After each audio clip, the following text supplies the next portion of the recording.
মক্কার মসজিদে হারাম ও মদিনার মসজিদে নববীতে প্রায় প্রতি ওয়াক্ত ফরজ নামাজের পর এক বা একাধিক জানাজার নামাজ হয়ে থাকে। জানাজার নামাজ ফরজে কিফায়া। হজ যাত্রী এবং আশেপাশে এলাকার স্থানীয় সৌদি নাগরিক মারা গেলে তাদের জানাজা এই দুই মসজিদে হয়ে থাকে। কোনো কোনো ওয়াক্তে একাধিক জানাজাও হয়ে থাকে।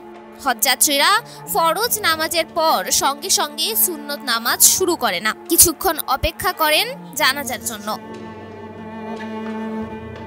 চলতি বছর হজ পালন করতে এসে মঙ্গলবার রাত পর্যন্ত মোট ৮১ বাংলাদেশি মৃত্যুবরণ করেছেন। এর মধ্যে মক্কায় মারা গেছেন ৫৮ জন, মদিনায় ৭ জন, মিনায় ১৫ জন।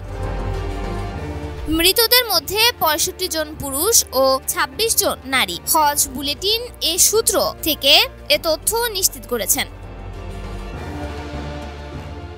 স্ট্রেস, হজের আমলের চাপ এবং অধিকাংশ হাজি বৃদ্ধ হওয়ার কারণে মৃত্যুর সংখ্যা এবার বেশি। সৌদি আরবের পবিত্র হজ পালন করতে এসে কোনো হজযাত্রী বাড়িতে কিংবা রাস্তায় দুর্ঘটনার শিকার হয়ে অথবা হাসপাতালে মারা গেলে মৃতদেহ দেশে পাঠানো হয় না।